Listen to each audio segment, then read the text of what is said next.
los que aquí estamos, les invito a que tomen su lugar.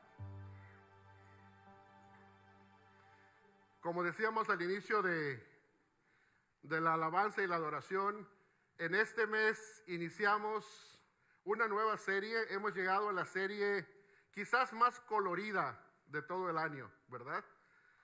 Muchos adornan de diferentes colores las temporadas del año. Bueno, esta temporada yo creo que se conoce por el color rojo, ¿verdad? Un rojo intenso, ¿verdad? Que refleja la sangre y la pasión de nuestro Señor por su pueblo y la pasión de nosotros por Él también. Bueno, en este día vamos a iniciar una nueva serie. La serie se titula El hogar entre nosotros. Y cuando hablamos del hogar entre nosotros, estamos hablando del hogar de Dios entre nosotros. Es una referencia a que Dios tomó carne y se hizo hombre y puso su hogar entre nosotros, entre la humanidad. Así que el día de hoy vamos a empezar esta serie, ¿verdad? Tengo el privilegio de hacer eso. Yo sé que esta serie, pues la mayoría de nosotros recordamos de año a año que es un tiempo bastante espectacular. ¿A cuántos les gusta el tiempo de la Navidad? ¿Ah? A los niños les gusta por los regalos, ¿verdad? Y a los grandes también, ¿verdad? Pero es una época en que recordamos pesebre, recordamos pastores, recordamos reyes magos, recordamos la estrella de Belén, recordamos los villancicos, en fin, recordamos muchas cosas, ¿verdad? Pero a mucha gente se les pasa de largo la temporada y no se dan cuenta del personaje más importante que es Jesucristo, ¿verdad? A veces quedamos envueltos en tantas cosas alrededor de nosotros que todas ellas pueden ser muy bonitas y buenas, pero no debemos perdernos de la principal persona que está entre nosotros y que estamos recordando en este tiempo, que es nuestro Señor Jesús. El Evangelio, cuando lo empezamos a analizar, si analizamos, por ejemplo, Mateo o Lucas, nos damos cuenta de que ambos evangelios tienen como un principio del nacimiento de Jesús, nos hablan un poco acerca de su vida cuando era pequeño y todo eso. Pero hay otro evangelio, que es el evangelio en que nos vamos a enfocar el día de hoy, que es el evangelio de Juan, que inicia con un poema. ¿A cuántos les gustan los poemas? ¿Ah? Sí, parece que no somos muchos, ¿verdad? A lo mejor no, los latinos no somos muy dados a los poemas, pero qué bueno que sí hay entre nosotros aquellos a los cuales nos gustan los poemas. Bueno, Juan inicia su evangelio con un poema que tiene 18 versículos, ¿verdad? Se oye así decir muy fácil, pero son 18 versículos con un contenido súper cargado, súper extenso en significado, que hoy vamos a tratar de resumir en una forma breve. Pero una de las cosas que queremos decir es que el evangelio de Juan es diferente a los demás evangelios, porque los otros evangelios que hablan de la infancia de Jesús, tú empiezas a notar cómo empiezan a avanzar y finalmente al final del evangelio te das cuenta que el Hijo de Dios del cual están hablando es un ser divino. Este evangelio de Juan es al revés. Empieza diciéndonos que ese ser divino, que es Dios, bajó del cielo y habitó entre nosotros. Puso su hogar entre nosotros. Entonces, de antemano y desde el principio nos centra en ese hecho central que es indiscutible. Así que vamos a ver estos versículos de una manera rápida, los vamos a leer solamente para recordar. Dice ahí: en el principio ya existía el verbo y el verbo estaba con Dios y el verbo era Dios y el verbo estaba con Dios en el principio. Por medio de él todas las cosas fueron creadas y sin él nada de lo creado llegó a existir. En él estaba la vida y la vida era la luz de la humanidad. Esta luz resplandece en las tinieblas y las tinieblas no han podido extinguirla. Y sigue diciendo: vino un hombre llamado Juan, aquí se refiere a Juan el Bautista. Dios lo envió como testigo para dar testimonio de la luz, a fin de que por medio de él todos creyeran. Juan no era la luz, sino que vino para dar testimonio de la luz. Esa luz verdadera, la que alumbra a todo ser humano, venía a este mundo. El que era la luz ya estaba en el mundo.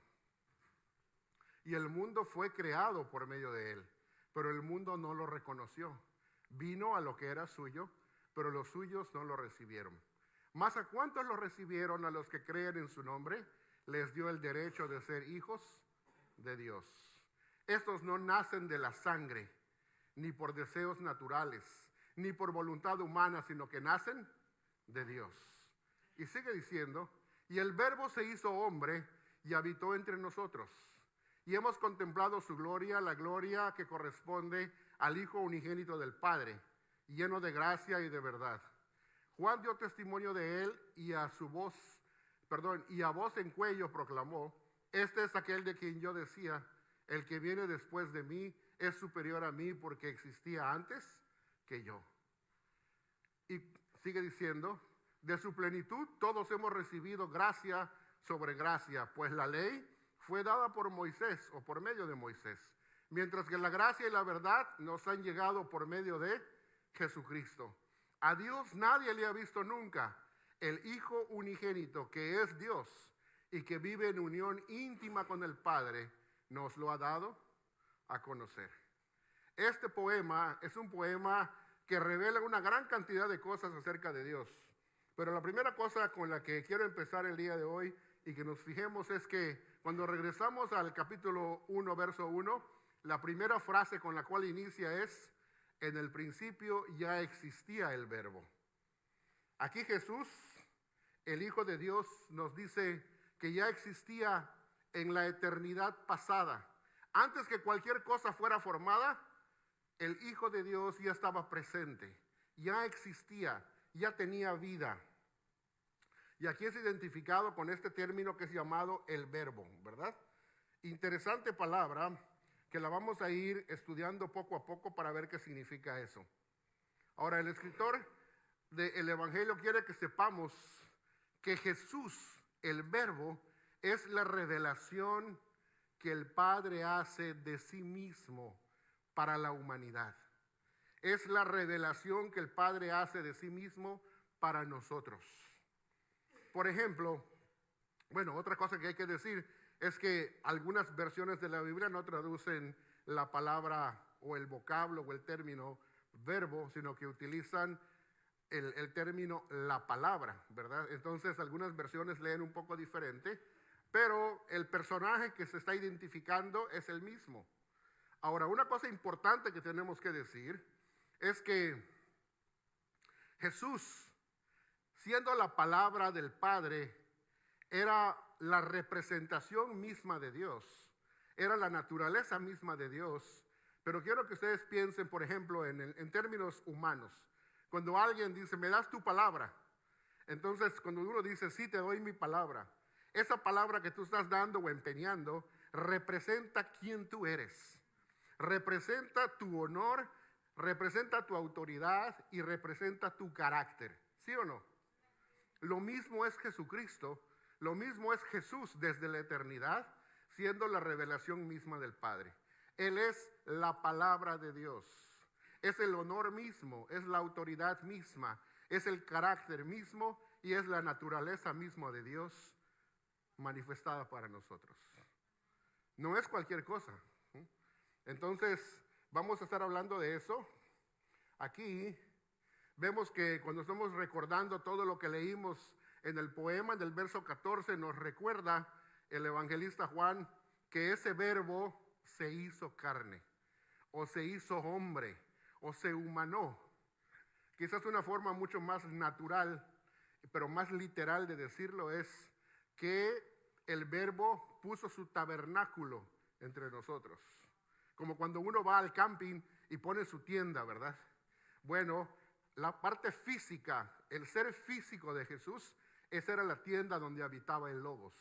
Es el Logos del cual vamos a estudiar hoy y que utiliza esa palabra en lo que es la parte del Evangelio. Vamos a explicar qué significa esa palabra. Ahora, es muy importante que nos demos cuenta que la manifestación de la llegada de lo que es la Navidad o la Natividad o el nacimiento de Jesús durante esta época es mucho más que solamente mera celebración. Es mucho más que los tamales. Es mucho más para los que les gusta comer tamales, ¿verdad? Es mucho más que para los churros. Es mucho más que para el atole. Es mucho más que cualquier cosa que a ustedes les encante de la Navidad, ¿verdad? o los regalos, o las decoraciones en la casa, que todo eso es muy bonito. Pero Jesucristo es una cosa mucho más grande que eso. Y lo que representa la historia de la Navidad es algo muchísimo más grande. ¿Por qué? Porque como decía Mario cuando nos dirigía en los cantos hace un momento, nos decía él en una pausa que hizo, que él lo hizo por un propósito. Lo hizo por quererse venir a manifestar a nosotros, y lo hizo para venir a morir por nosotros, y para que muriendo por nosotros, nosotros podamos tener vida, y vida en abundancia, o sea, una vida eterna. Ese es el propósito verdadero de todo lo que Jesús hizo al venir a este mundo. Ahora, de esa manera, a través de todo lo que Él hizo, el poema dice que podemos identificarnos y llegar a ser hijos de Dios. Nacer de nuevo, nacer de lo alto. Pero eso lo vamos a estudiar poco a poco. Así que el día de hoy vamos a rápidamente entrar al título. Se llama El Verbo, un nuevo comienzo. ¿Por qué? Porque de antemano queremos decir, al iniciar esta prédica, de que así como Dios creó en el Génesis todas las cosas, si ustedes recuerdan alguna vez leyendo Génesis 1:1, como dice, en el principio creó Dios los cielos y la tierra, ¿verdad? Bueno, aquí también empieza en el principio. Y lo que está queriendo decir es que así como se narra en Génesis la creación, en Juan, al empezar un nuevo pacto, un nuevo encuentro, una nueva promesa hecha realidad de Dios para nosotros, Juan empieza a relatar a través de este poema un nuevo comienzo, una nueva creación. Aquella era una creación física, esta es una creación espiritual. Es una nueva creación en donde el Espíritu de Dios será uno de los principales actuantes y estará trabajando directamente con el Hijo para llevar a cabo esa nueva creación en los corazones de cada uno de nosotros. ¿Ok? Así que vamos a ir examinando esto. ¿Qué hay en un verbo, verdad? Dice él la pregunta, ¿qué hay en un verbo? Bueno, primero hay que decir que no estamos hablando de un verbo en el sentido de una palabra gramatical, ¿verdad? Como cuando decimos correr, brincar, saltar, esos son verbos, ¿verdad? Pero no estamos hablando de eso. Aquí estamos hablando de un título bastante especial que se le da a Jesucristo, y vamos a ver qué significa eso. Dice en el capítulo 1, verso 1 y 2, nuevamente, en el principio ya existía el verbo, y el verbo estaba con Dios, y el verbo era Dios. Él estaba con Dios en el principio. Veamos rápidamente que la palabra que se utiliza aquí, y es la única palabra en griego que voy a mencionar, y la quiero decir porque es muy famosa, ¿verdad? La palabra logos. No sé si ustedes han oído alguna vez la palabra logos, pero todas las palabras que suenan así, bastante interesantes, como cuando uno va a la universidad, que quiere estudiar biología, que quiere estudiar teología, o quiere estudiar filosofía, ¿verdad? Todas esas palabras que terminan en ología vienen de esa raíz, ¿verdad? Esa palabra significa, en pocas palabras, valga la redundancia, significa que básicamente representa la idea de un mensaje, ¿verdad? La idea de un mensaje, de una racionalidad o de una lógica, de un conocimiento. Ahora, para los griegos en el tiempo del primer siglo, y aún antes que eso, para los griegos el logos era la racionalidad del universo. Era como una razón que controlaba todo el universo, como una mente que controlaba todo el universo. Pero es importante notar que esa mente, como cuando ustedes hablan de la mente de alguien, ¿verdad? Esa mente no es una persona en sí misma, sino que es algo impersonal. Entonces así lo entendían los griegos del tiempo, ¿verdad? Antiguo, como una razón, como una mente que gobierna el universo, pero es más como una fuerza. ¿Ustedes han visto esa película de la Guerra de las Galaxias? Que dicen, la fuerza esté contigo, ¿verdad? Esa es la razón o el logos manifestado en película, ¿ok? Porque te habla de la fuerza del universo, pero es una fuerza impersonal, ¿ok? Eso es como lo entendían los griegos. Ok, sigamos. Era casi una mente, ¿verdad?, que controlaba todo, pero no era una persona para ellos. Ahora, conforme vamos avanzando, queremos decir que para los judíos era una cosa diferente. Para los pensadores judíos, dice ahí, Dios se relacionaba a través de la autoproyección, a la que llamaban el logos. Para los judíos era algo diferente. No era la mente racional que gobernaba el universo, sino que para ellos, piensen de esta manera en cuanto a Dios. Ellos leían del Antiguo Testamento y decían, bueno, si Dios es un Dios demasiado sublime, demasiado excelso, demasiado grande, demasiado inimaginable para nosotros, de otra creación realmente. Entonces, ¿cómo es que se puede comunicar con nosotros? ¿Cómo le hará para ponerse en contacto con nosotros? Entonces los pensadores judíos dijeron, bueno, lo que pasa es que Dios se autoproyecta a sí mismo. Un reflejo de sí mismo es lo que Él hace. Y cuando leemos en la Biblia, por ejemplo, que habló con Abraham, o que habló con Josué, o que habló con Moisés, no es Dios mismo, sino que es el autorreflejo de Dios. Esa autoproyección, ¿verdad? Entonces, piénselo de esta manera. Es como que usted está viendo esa pantalla que está ahí, y esa pantalla es la autoproyección de lo que es físicamente el monitor que está allá. La proyección no es lo mismo que el monitor, pero la proyección representa exactamente lo que el monitor es. ¿Sí me dio a entender? Entonces, para los judíos así era. Y se manifestaba en diferentes formas en el Antiguo Testamento. Se manifestaba de diferentes formas. No sé cuántos de ustedes, por ejemplo, leyendo el Antiguo Testamento, se han dado cuenta que hay un ser, por ejemplo, bien sorprendente y maravilloso, que se llama el ángel de Jehová, o el ángel del Señor, ¿verdad? En otras versiones. Bueno, este ángel de Jehová es un ser sorprendente, porque en ocasiones aparece como que es diferente a Jehová, y en otras ocasiones aparece como que es el mismo Jehová. Y uno se queda así medio confundido y dice uno, pero ¿cómo puede ser posible que en ocasiones el ángel de Jehová esté hablando con Jehová? Y en otras ocasiones él mismo se identifica como Jehová. Nuestra mente no alcanza, está muy finita para entender eso, ¿verdad? Bueno, es porque es la autoproyección de Dios, decían los judíos. Pero aún así que entendían que era la autoproyección de Dios y que le llamaban el logo de Dios, todavía esa autoproyección no alcanzaba a tener personalidad. No alcanzaba a tener una persona. No era una persona en sí mismo, decían los pensadores judíos. Todavía no hemos llegado ni al tiempo de la iglesia. Estamos hablando del trasfondo, ¿verdad? Para que podamos entender bien todo esto. Ahora, en el Antiguo Testamento, la palabra de Dios, como dice allá, participa en la creación, en la revelación y ¿en qué más?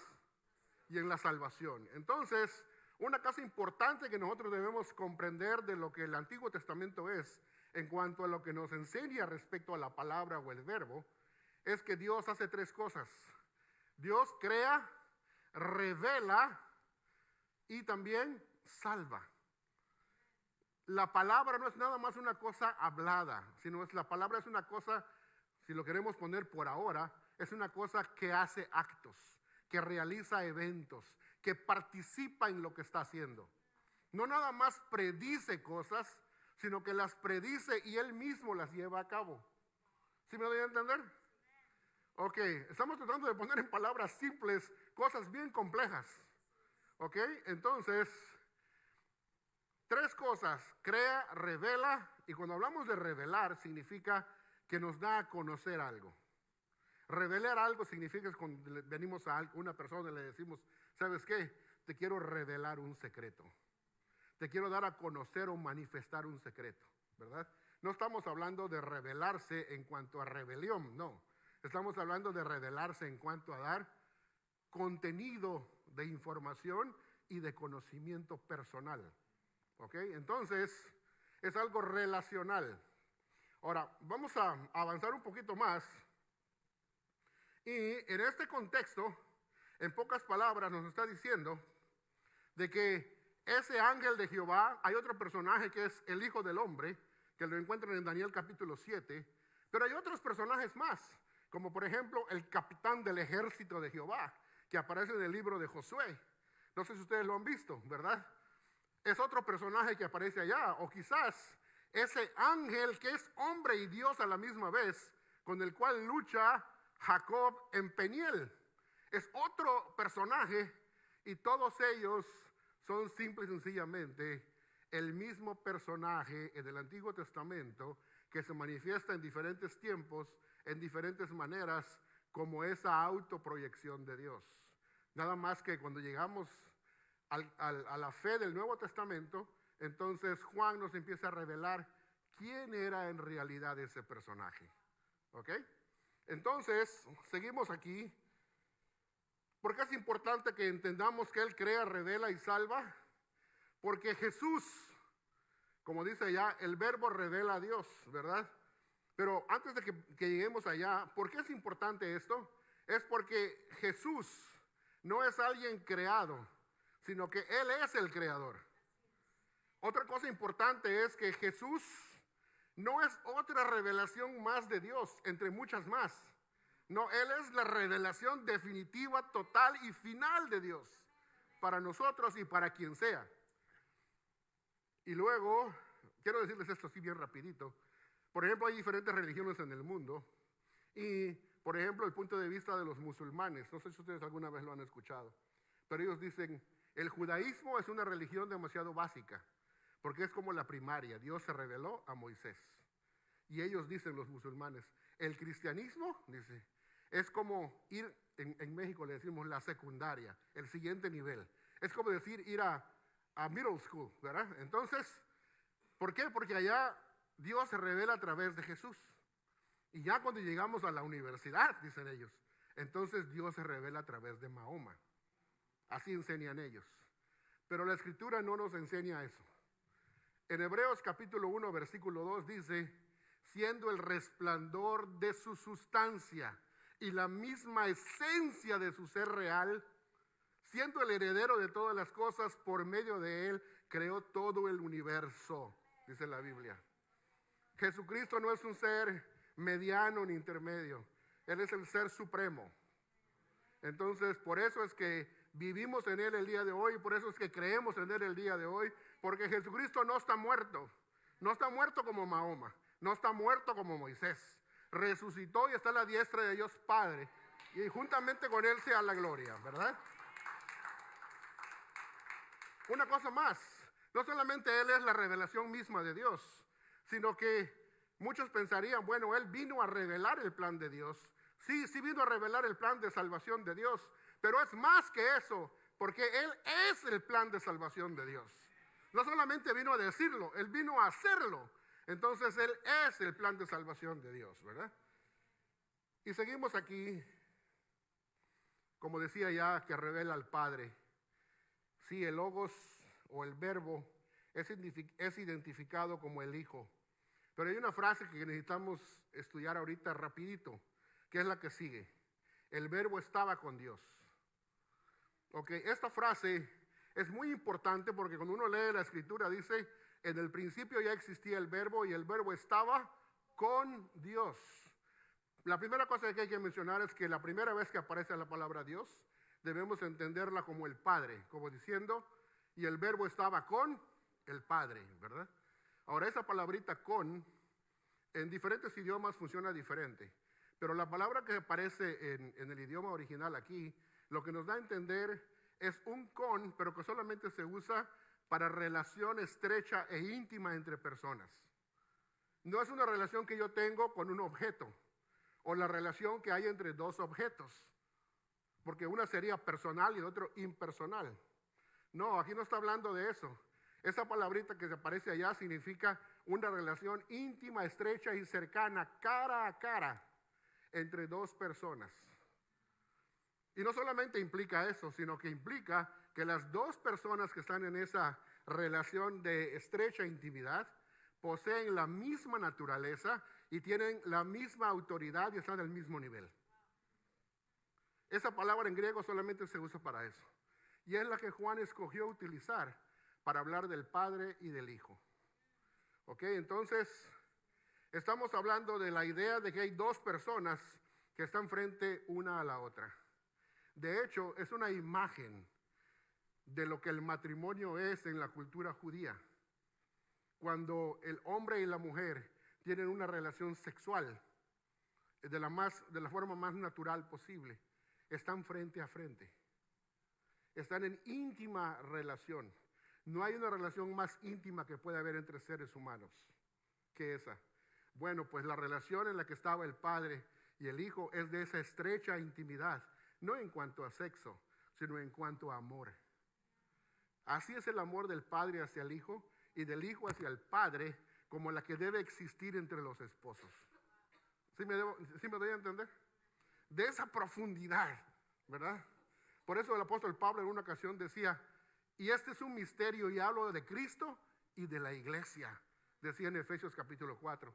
Pero no vamos a entrar allá ahorita. Vamos a seguir en esta persona de Jesús. Ahora, al final del poema, nos aclara el mismo Juan quién es este personaje, porque nos dice que era Jesús, que vivía en estrecha intimidad. Ahora, la siguiente parte que dice el versículo es, y era Dios. Entonces, si dice que era Dios, entonces unas personas se confunden y dicen, ¿era Dios? Bueno, hay dos cosas que no pueden ser. No puede ser un Dios con D pequeña, porque ya nos dijeron la palabra con, nos dice que es del mismo nivel. También no puede ser que sea el mismo Padre, porque estaba con el Padre, ya lo dijo, ¿verdad?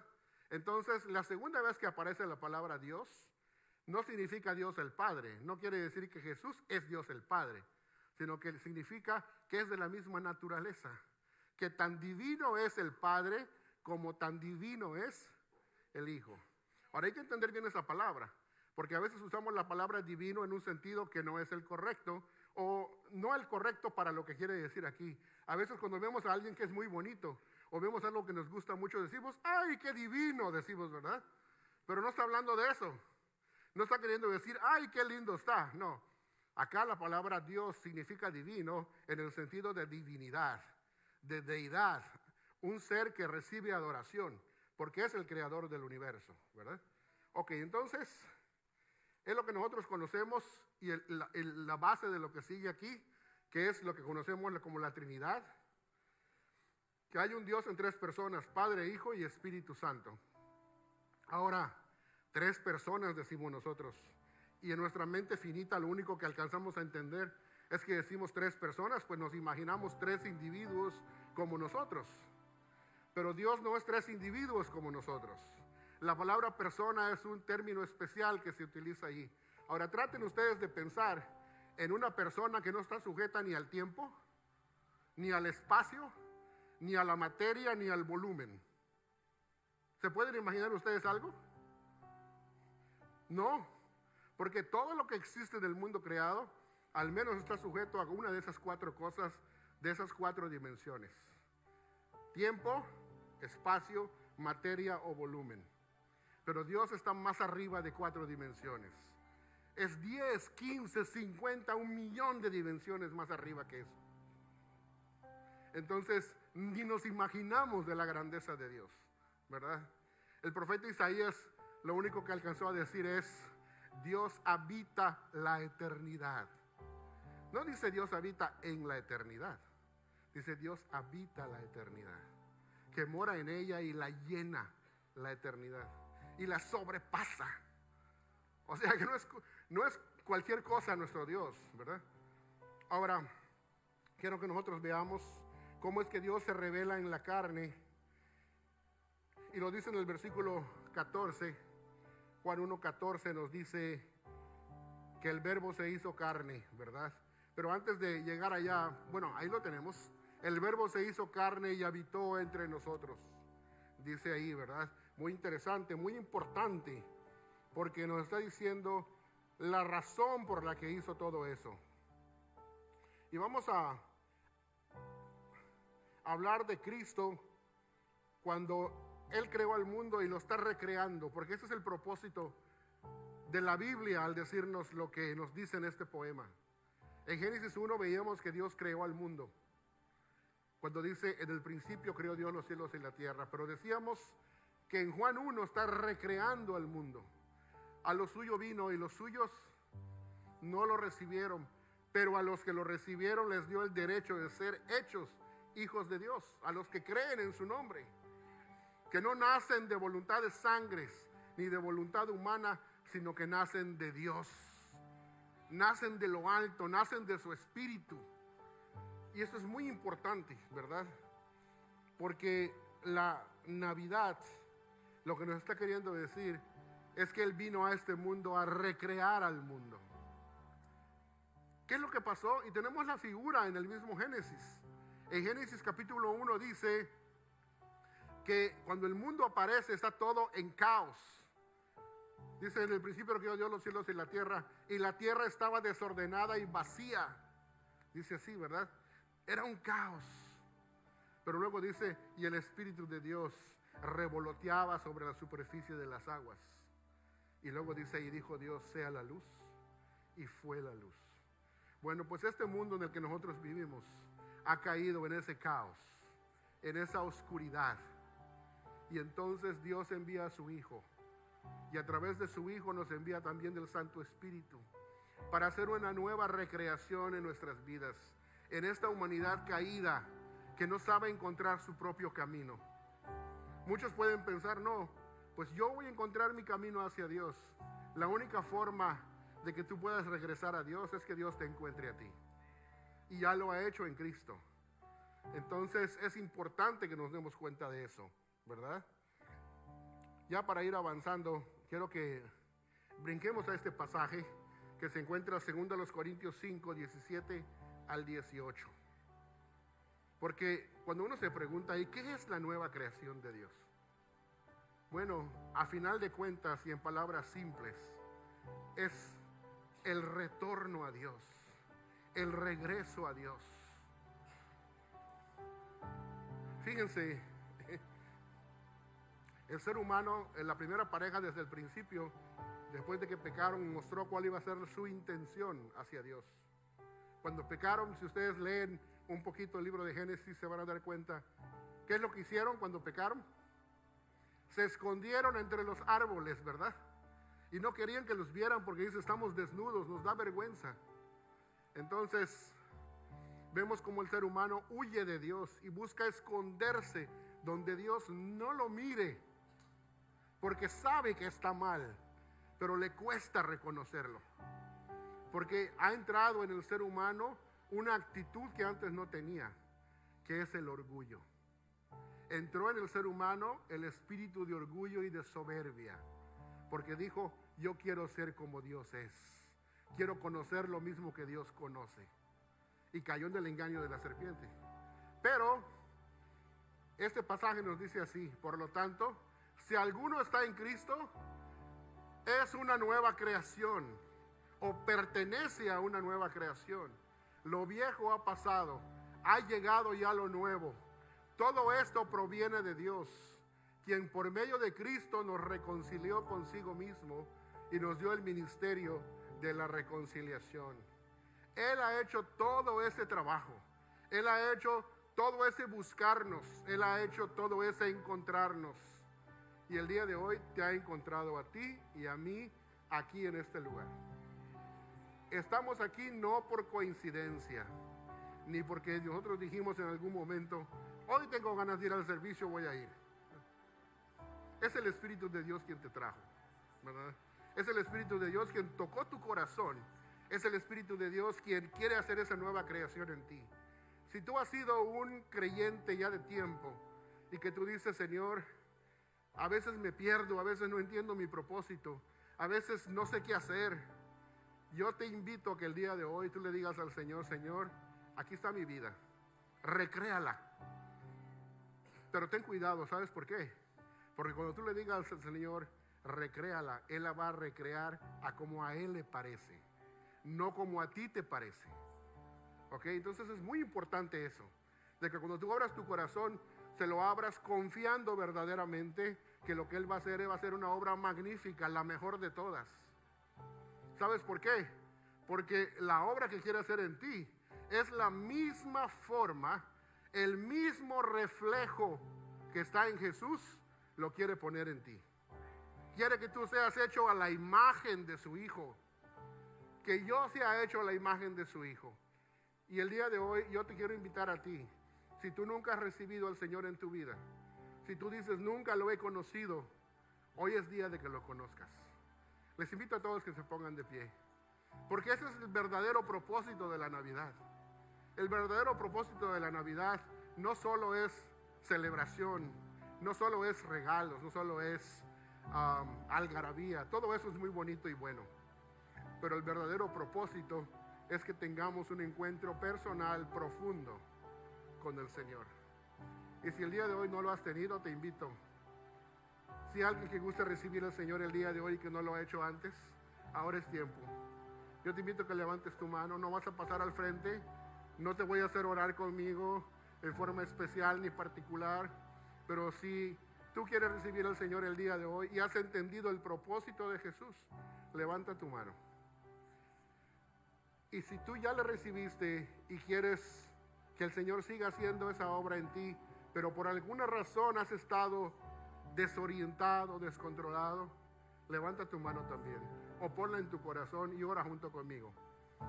Señor, en este momento entrego mi vida a ti, para que tú hagas una nueva creación de mí, Señor, para que tú la tomes y del caos pongas orden, y de la falta de propósito me entregues un diseño y un propósito personal para mi vida. Y Señor, revélame cuál es.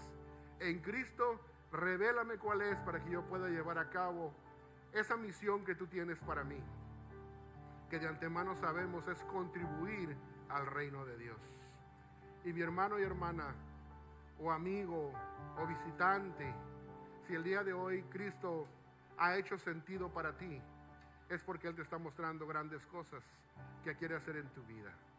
Todo esto lo pedimos en el nombre de Jesús. Amén.